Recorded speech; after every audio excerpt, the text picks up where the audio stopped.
साथियों भारत देश को महापुरुषों की जननी भी कहा जाता है, क्योंकि इस भारत देश में एक से बढ़कर एक महापुरुषों ने जन्म लिया और अपना नाम इतिहास के पन्नों में दर्ज किया। जैसे दान के लिए राजा बलि प्रसिद्ध है, तो विश्व को शांति का संदेश देने वाले, मानवता का पाठ पढ़ाने वाले तथागत गौतम बुद्ध प्रसिद्ध है, एवं मनुवाद की चोटी पकड़कर सच्चा ज्ञान लगाने वाले पेरियार रामास्वामी नायकर जी प्रसिद्ध है, एवं सम्राटों के सम्राट अपनी शूरता और अपनी वीरता के लिए जाने जाते वाले चक्रवर्ती राजा सम्राट अशोक प्रसिद्ध है। आदिवासियों में अलग जगाने वाले क्रांति सूर्य बिरसा मुंडा जी प्रसिद्ध है, एवं आरक्षण के जन्मदाता के रूप में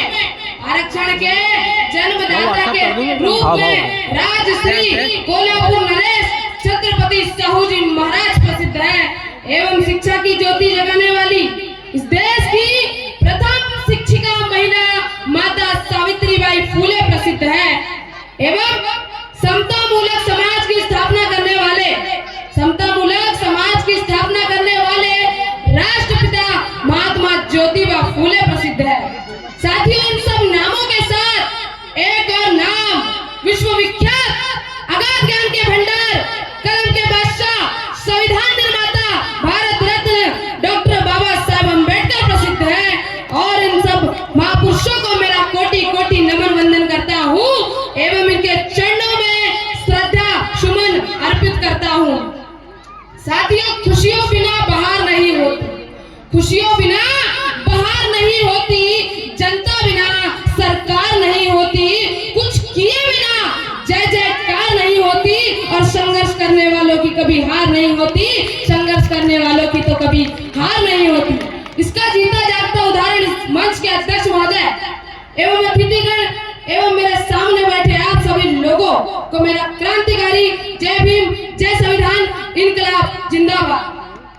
साथियों, इस देश में अगर सबसे बड़ा नुकसान किन्हीं लोगों के द्वारा हुआ तो उन लोगों के द्वारा हुआ जिन्हें आजादी के तुरंत बाद सत्ता मिल गई।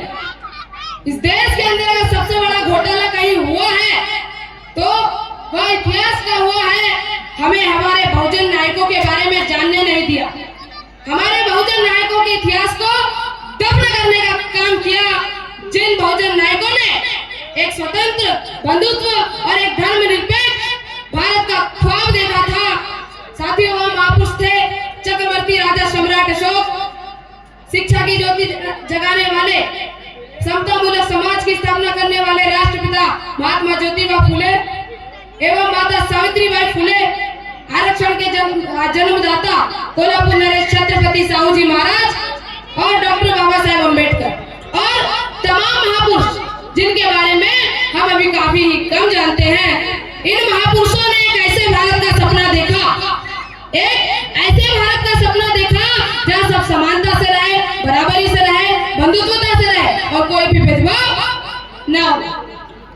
मगर साथियों, उन लोगों ने हमें झूठा इतिहास बताकर हमें भ्रमित कर दिया और हमारे महापुरुषों को हमें जानने नहीं दिया। साथियों, इस देश का इतिहास तो लगातार लिखा गया, 2 बूंद पानी को समुद्र बताया गया, एकलव्य का अंगूठा काटकर अर्जुन को धनुष बताया गया। साथियों, जब उनके पुरखों को लिखने का मौका मिला तो उन्होंने मनुस्मृति लिखा, जिस मनुस्मृति ने इंसान को इंसान से बांटा और हमारे महापुरुषों को गुलाम बना के रख दिया। मगर साथियों, जब हमारे पुरखों को लिखने का मौका मिला तो उन लोगों ने इनसे बदले की भावना से न देखते हुए हमारे पुरखे चाहते तो जैसा इन लोगों ने हमारे साथ किया वैसा कर सकते थे, मगर हमारे पुरखों ने इन लोगों से बदला न लेते हुए संविधान में सबको बराबरी का हक अधिकार दे दिया। साथियों, इसलिए कहता हूँ कि जिस व्यवस्था ने हमारे पूर्वजों को अपमानजनक जिंदगी दी उसे तो मनु का विधान कहते हैं कि जिस व्यवस्था ने हमारे पूर्वजों को अपमानजनक जिंदगी दी उसे मनु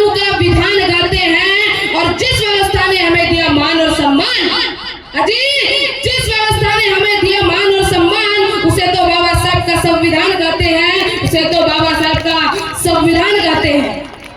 साथियों, एक बार सोच के देखिए कि अगर इस देश में मंडल कमीशन ना होता और बाबा साहब का संविधान ना होता तो शायद ही आज हमें होती। इसलिए हमें अपनी जड़ों को पहचानने की आवश्यकता है। हमें हमारे महापुरुषों को पढ़ने की आवश्यकता है कि शांति का संदेश देने वाले तथागत गौतम बुद्ध कौन थे। महिलाओं के लिए 1848 में स्कूल खोलने वाले और कमजोर लोगों की मदद के लिए सत्य शोधक समाज की स्थापना करने वाले राष्ट्रपिता महात्मा ज्योतिबा फुले कौन थे। ओबीसी के लिए 1902 में 50% का आरक्षण घोषित करने वाले छत्रपति शाहू जी महाराज कौन थे। मगर साथियों, बड़े दुख की तो बात यह है कि ओबीसी को इनके बारे में कभी जानने ही नहीं दिया। इसलिए मैं कहता हूँ कि जो कौम अपना इतिहास नहीं जानती, कि जो कौम अपना इतिहास नहीं जानती, वह कौम अपना इतिहास कभी बना भी नहीं सकती। और साथियों, जो कौम अपना इतिहास नहीं बना सकती, वह कौम मनुवादी लोगों के द्वारा गुलाम बना ली जाती है। साथियों, इस देश में हमारे महापुरुषों को इतना संघर्ष क्यों करना पड़ा? क्योंकि इस देश का पहले का नियम चलता था, स्त्री शूद्रों न शिक्षा दिया था कि स्त्री और शूद्रों को शिक्षा न दी जाए, उन्हें शिक्षा से वंचित रखा जाए। मगर साथियों, इन्हीं महापुरुषों के तो संघर्ष के चलते बाबा साहब ने कठिन से कठिन परिस्थितियों में पढ़ाई लिखाई पूरी की और 32 डिग्री और 9 भाषा का ज्ञान प्राप्त कर लिया और बाबा साहब को संविधान लिखने का मौका मिल गया। मगर साथियों, क्या बाबा साहब को संविधान लिखने का मौका ऐसे ही मिल गया था? बिल्कुल भी नहीं। जब संविधान सभा के चुनाव हो रहे थे तो बाबा साहब को कुछ मनुवादी लोगों ने संविधान सभा में न पहुंचने देने का पूरा भरपूर प्रयास किया। मगर साथियों, धन्य हो उन पश्चिम बंगाल के चांडाल लोगों का जिन्होंने बाबा साहब को खुलना जिले से चुनाव लड़ाकर जिताकर बाबा साहब को संविधान सभा में पहुंचाने का काम किया और तब जाके बाबा साहब को संविधान लिखने का मौका मिला। साथियों, जब बाबा साहब गोल में सम्मेलन में गए हुए थे तो वहां बाबा साहब ने 2 वोट की बात करी, मगर 2 वोट की बात से ना खुश होते हुए इस देश के सबसे बड़े महात्मा अनशन पर बैठ गए थे। साथियों, जहां एक तरफ अम्बेडकर खिलाफ मनवादी ताकतें सारी थी, जहां एक तरफ अम्बेडकर खिलाफ मनवादी ताकतें सारी थी, जाति धर्म के नाम पर चलने वाली ये गद्दारी थी। मगर मेरे भीम जी का कुछ न बिगाड़ सके दुश्मन, मगर मेरे भीम जी का कुछ न बिगाड़ सके दुश्मन, क्योंकि मेरे भीम जी की कलम तलवार से भी भारी थी, मेरे भीम जी की कलम तलवार से भी भारी थी। साथ ही इसी कलम से बाबा साहब ने संविधान को 2 वर्ष 11 महीने 18 दिन में पूर्ण करा और 26 नवंबर 1949 को से भारत सरकार के हाथों सौंप दिया और भारत सरकार ने इसे 26 जनवरी 1950 को लागू कर दिया। यह संविधान समता, स्वतंत्रता, बंधुत्वता और न्याय पर आधारित है। साथियों, एक बार सोच के आप ही लोग सोच के देखिए कि अगर ये संविधान न होता तो क्या होता। साथियों, अगर ये संविधान न होता तो क्या होता? अजी टूट जाते नाते रिश्ते, अजी टूट जाते नाते रिश्ते, टूट जाती इस देश की मोह माया, जाति धर्म के झगड़ों में उड़ जाता सबके सिरों से साया। अजी ना हमने किया ना आपने किया, अजी ना हमने किया ना आपने किया। आखिर अयोध्या के राम मंदिर का फैसला बाबा साहब के बनाए गए हुए संविधान ने किया। आखिर अयोध्या के राम मंदिर का फैसला बाबा साहब के बनाए गए हुए संविधान ने किया। साथियों, यह है संविधान की असली ताकत। मगर आज हमारे संविधान को कमजोर करने का काम किया जा रहा है। आज हमारे संविधान को कमजोर करने का काम किया जा रहा है।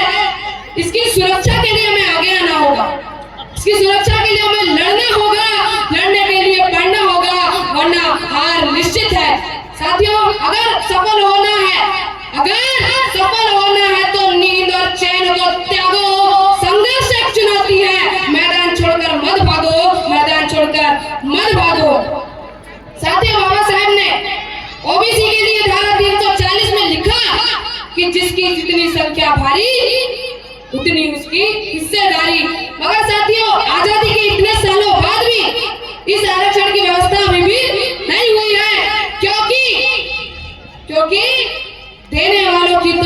ही और लेने वालों को तो इसके बारे में पता ही नहीं। साथियों, इस देश के अंदर तो कई बादशाह बने, इस देश के अंदर कई बादशाह बने, इंसानों को गुलाम बनाकर कई बादशाह बने, मगर गुलामों को इंसान बनाकर एक बादशाह बना डॉक्टर बाबा साहेब अम्बेडकर। साथियों, ऐसे बाबा साहेब को कोटि कोटि नमन वंदन करता हूँ। साथियों, जिस बाप की औलाद लायक निकल जाए उस बाप का हर जगह सम्मान किया जाता है, और जिस बाप की औलाद नालायक निकल जाए उस बाप का हर जगह अपमान किया जाता है। साथियों, अगर हमें अपने बाप की लायक औलाद बनना है तो हमें सत्ता की मास्टर चाबी अपने हाथों में करना होगा।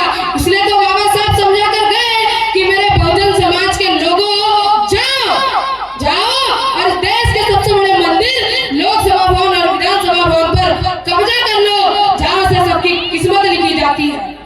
और साथियों, जिस दिन एक जय भीम कहने वाला इस देश के सबसे बड़े मंदिर लोकसभा भवन और विधानसभा भवन पर चले जाएगा तो उस दिन जय भीम का नारा पूरे देश में गूंज उठेगा। साथियों, इसलिए कहता हूँ कि अपनी वाणी में वो असर पैदा करो, अपनी वाणी में वो असर पैदा करो, ऊंची सोच, ऊंचे ख्यालात पैदा करो। आपकी मर्जी भिन्न बन सके इस देश का राजा, आपकी मर्जी भिन्न बन सके इस देश का राजा, ऐसे हालात पैदा करो, ऐसे हालात पैदा करो।